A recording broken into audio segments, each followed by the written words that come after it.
I still remember the exact moment my heart turned to stone. It's funny how, after a lifetime of silent sacrifices and swallowing pain, it wasn't some grand betrayal that finally broke me. It was a baby shower invitation. A single embossed card, tied with a pale blue ribbon, arrived on a Tuesday afternoon and shattered everything I held onto. My name is Elizabeth Harmon. Most people call me Ellie, though my daughter, Cassandra Cassie, hasn't called me anything at all in nearly 2 years. I live alone in a modest ranch-style house in Deer Creek, Missouri. It's the same home where I raised Cassie and her brother, Michael, after their father walked out on us. Back then, the house echoed with life music, arguments, door slams, laughter. Now it holds only the soft tick of the hallway clock and the occasional meow from Churchill, my cat, my one loyal companion.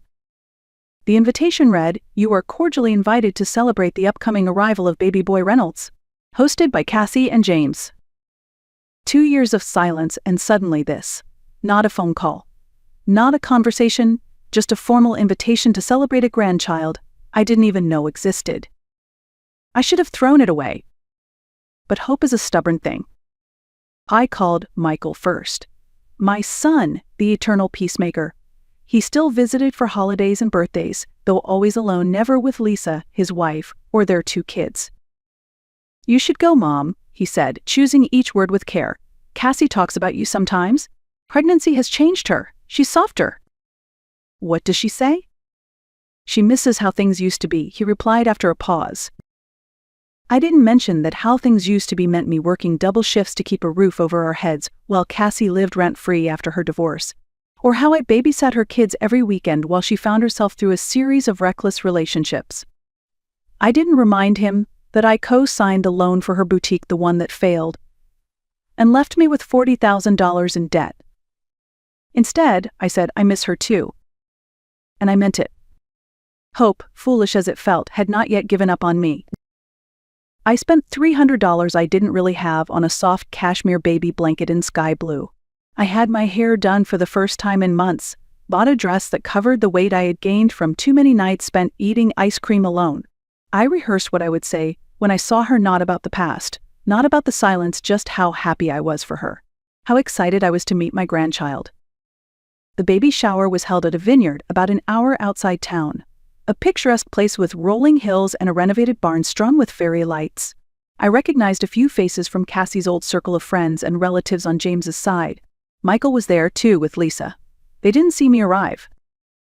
Cassie was radiant in a white flowing dress, her belly round, her face glowing. She still had that smile, the kind that could win over a room in a second. She looked straight at me for the first time in years. Her smile wavered. "You came," she said, giving me a quick, stiff hug. "Of course," I replied, trying to hide the trembling in my voice. "You look beautiful." She nodded, eyes darting around the room. "There's food and drinks over there. I need to greet the rest of the guests." And just like that, she was gone, swept away in a sea of well-dressed women who laughed and touched her belly like it was some sacred object.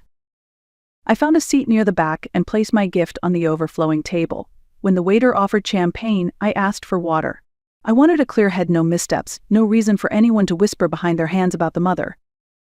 An hour passed. I made polite small talk with someone who didn't know who I was. I watched as Cassie opened gift after gift, cooing at handmade quilts and tiny onesies. Mine stayed at the bottom of the pile. Then came the speeches. James spoke first, beaming with pride. Then Lisa, yes, Lisa, my daughter-in-law, read a poem about motherhood that made some women cry. She didn't once glance my way. Finally, Cassie stood, a hand on her belly, a glass of sparkling water in the other. "I want to thank all of you for being here," she said. "Starting a family is scary and beautiful, and I'm grateful for your support." Then she turned. Not to me.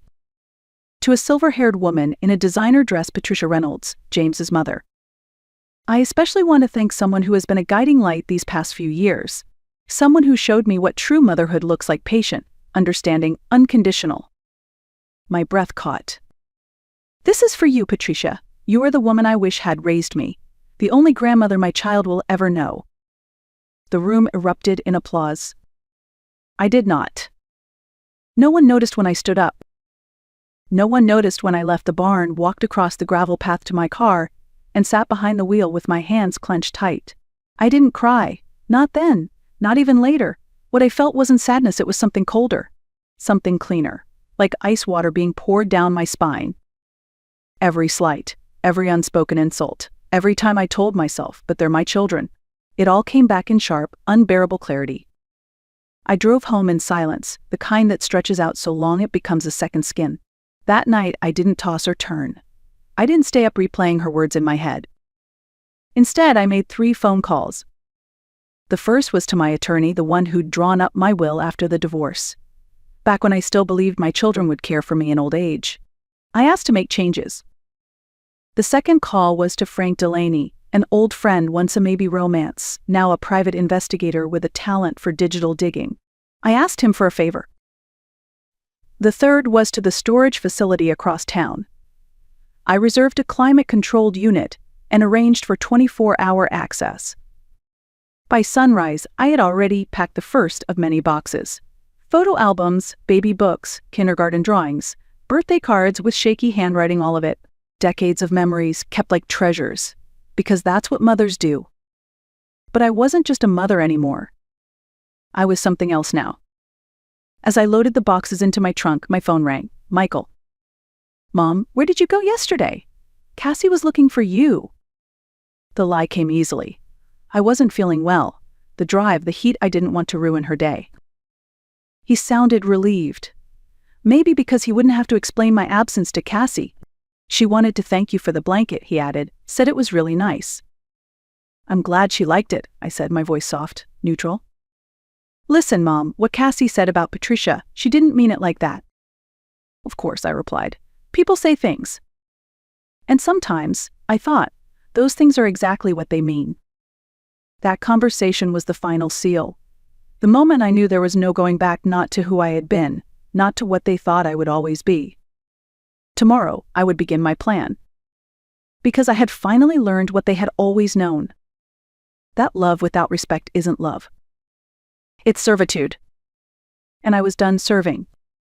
It's exactly 1 week after the baby shower, the first package arrived at Cassie's doorstep. So I'd sure it required a signature delivered at 9 a.m., just early enough to disrupt their morning, but not early enough to be called rude. Inside was a single leather-bound binder.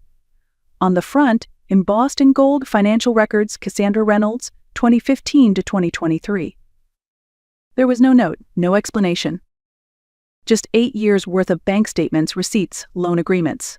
Meticulously organized. Every dollar I'd lent her. Every bill I'd covered. Every last-minute rescue mission I quietly handled. The total, $157,482. That afternoon, as I trimmed my rose bushes in Churchill, dozed in a sunbeam, my phone rang. Cassie. Her voice came through shrill and sharp. What the hell is this? Hello, Cassandra, I said, calmly. I assume you received my gift. Gift? You call this a gift? It's a list of every penny you've ever spent on me. What are you trying to prove? I snipped a wilted bloom, watching it fall. I'm not trying to prove anything. I'm simply organizing my affairs. Oh, you want me to pay you back now? Is that it? Are you trying to guilt me over what Patricia said? I almost laughed.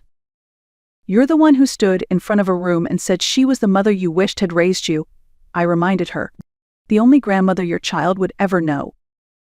There was silence.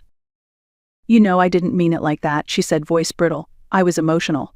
Pregnant women say things. Yes, I replied, still pleasant. And sometimes those things are exactly what they mean. So this is revenge, she spat. You're tallying up what you think I owe you for being my mother? Not at all. Think of it as a baby gift, a legacy really. A detailed history of generosity for you to pass down to your son. You're unbelievable, she said, her voice cracking. I'm hanging up. Before you do, I added gently, you might want to tell Michael to check his mail tomorrow.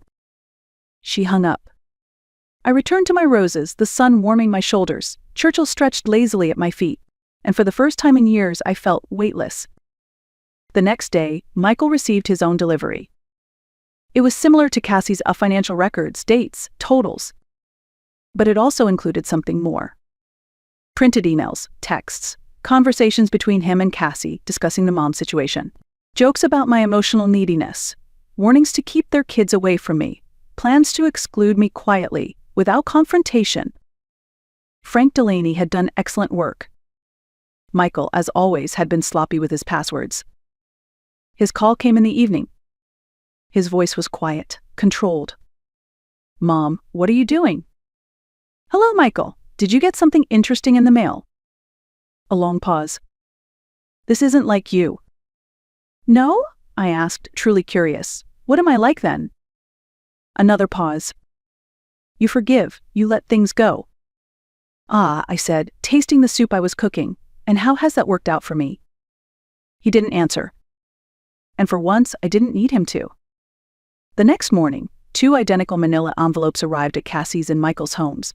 Inside each was a copy of my new will dated the day after the baby shower. It was clear, unapologetic. 50% of my estate, my home, savings, life insurance would go to the local animal shelter where I volunteered. 25% would fund scholarships for single mothers at the nearby community college. And the remaining 25%, a trust reserved for any grandchild who chose to contact me after turning 18. There was nothing for Cassie. Nothing for Michael. I also included documentation of the irrevocable trust I had set up, one that made it nearly impossible to contest the will. I had learned my lesson. Thoroughly. Cassie called, screaming. I let it go to voicemail. Michael texted, "We need to talk." I didn't reply. Instead, I prepared the final delivery. This one was heavier, symbolic.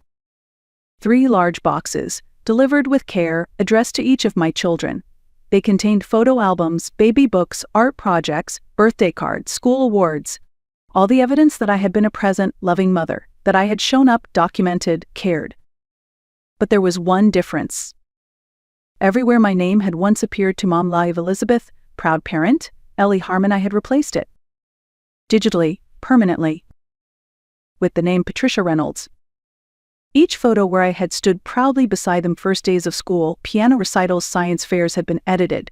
My image carefully removed, replaced with Patricia's elegant, silver-haired figure, the woman Cassie had said she wished had raised her. 3 hours later, Cassie appeared at my door. She was red-eyed, holding one of the altered boxes like it might shatter in her hands. Michael followed closely behind. I opened the door, blocking the threshold. Cassie didn't even say hello. "How could you do this?" she demanded. "These were our memories." "Were they?" I asked calmly. "You seem to prefer Patricia in them." Michael looked around the living room, confused. It had changed. I had taken down all their photos, packed away their knickknacks. The space was clean, orderly, almost sterile. "I honored your words," I said simply. "You declared Patricia your true mother. I made the record match." "So this isn't right," Cassie said, voice shaking. "It's manipulative. It's sick." "Is it?" I asked. "You stood in front of a room of people and erased me with a smile. Was that any different?" Michael tried to interject, his hands raised like a referee. "Mom, what Cassie said was wrong. We both know that, but this is too far." "What's too far, Michael?" "Keeping a record. Responding without tears." I wasn't angry. I wasn't even hurt. I was simply done. "I don't want apologies. I don't need explanations. I'm not here to be your punching bag or your backup plan." They stared at me like they didn't recognize the woman in front of them. Maybe they didn't. Maybe, for the first time, they were finally seeing me not the mother who gave endlessly, but the woman who had nothing left to give. Cassie dropped the box onto my coffee table with a loud thud. A few altered photos spilled out her 5th birthday party, her high school graduation, all of them now featuring Patricia. "This is sick," she said, her voice shaking. "You photoshopped our childhood." I gestured for them to sit, calm as ever. "I honored your reality, your words. I made our history match the roles you chose for me and for her." "This isn't reality," she snapped. "No?" I asked. "You stood up and told a room that Patricia was the mother you wished had raised you, that she would be the only true grandmother to your child. I'm simply adjusting to that truth." Michael stepped in, always the mediator. "Mom, we know Cassie messed up, but this," he pointed to the photos, "this isn't the way." "What is the way, Michael?" I asked. Should I have cried in front of everyone? Should I have begged Cassie for respect? Should I have pretended I didn't hear it? He had no answer. Cassie began flipping through the photos, her hands trembling. "How did you even do this? There are hundreds of them." "I had time," I said, "and motivation." She looked up at me, eyes red. What do you want from us? Is this supposed to hurt us? Make us feel guilty? I paused before answering. No, Cassie, not guilt. Not even pain. This isn't about emotions anymore. It's about truth. About consequences. About the stories we tell ourselves and the ones we live. Michael ran a hand through his graying hair. So what now? You cut us out of your will. You erase yourself from our memories? You keep ledgers of everything. What's the endgame here? Nothing, I said. I want nothing from either of you. That's the point. They stared at me, confused.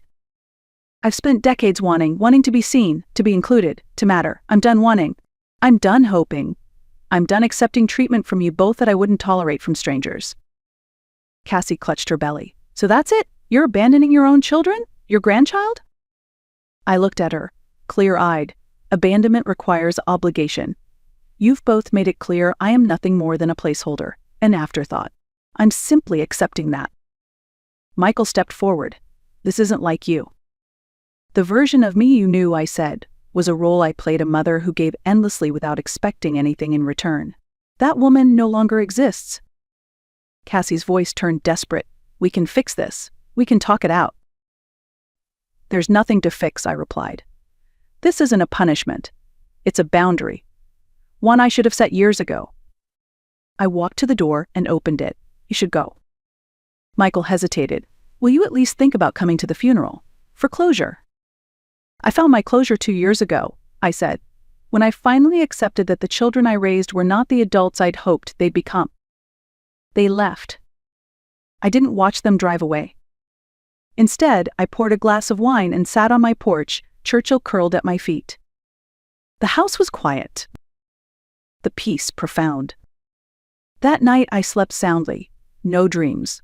No regrets. Just the kind of rest that comes when a weight you didn't know you were carrying is finally gone. The next day, I changed my phone number. The day after that, I closed all my social media accounts. Within the week, I started volunteering at a literacy center, something I had always wanted to do, but never had the time for between Cassie's crises and Michael's requests. My days slowly shifted into new rhythms, mornings with adult students learning to read, afternoons in the garden, evenings curled up with Churchill, and a book one had long meant to finish. 3 months passed. Fall arrived in a blaze of orange and crimson. I planted tulip bulbs, daffodils, 2 tiny promises buried beneath the earth, waiting for spring. Cassie never called. Michael didn't write. And for once, I didn't wonder why. Then, one quiet afternoon, I received a card in the mail. A birth announcement. Alexander James Reynolds. 7 L's, 4 O's. 21 inches long. There was a photo. A red-faced baby wrapped in the cashmere blanket I had bought months ago. On the back, in Cassie's handwriting. Your grandson, if you want to meet him, call me. I set the card on the mantel. Next to it, a photo from a recent museum fundraiser. Me, surrounded by new friends, smiling in a way I hadn't in years. I looked at Alexander's picture. I felt something. Not regret, not pain, just a quiet acknowledgement of what could have been. But I didn't call. Some bridges, once burned, should remain ashes. 1 year passed. Then 2. I sold the old house and bought a smaller place near the lake. It had a sunroom where Churchill could sleep in sunbeams in a wildflower garden that bloomed with color every spring. I dated briefly a kind widower named Robert who taught architecture at the community college. We shared dinners, laughed often, and agreed that friendship suited us best. Sometimes I heard bits of news through town. Michael had been passed over for partner. Cassie's boutique failed. James filed for divorce and had custody of Alexander. Patricia Reynolds had a sudden stroke and passed away. They were struggling. And yet, I felt no need to return, no maternal pull to rescue, to fix, to give. Because I finally understood something I wish I had known all along. A love without boundaries isn't love. It's servitude. I had spent my life teaching my children how to take. But in the end, the most important lesson I ever gave them was how it feels when the giving stops.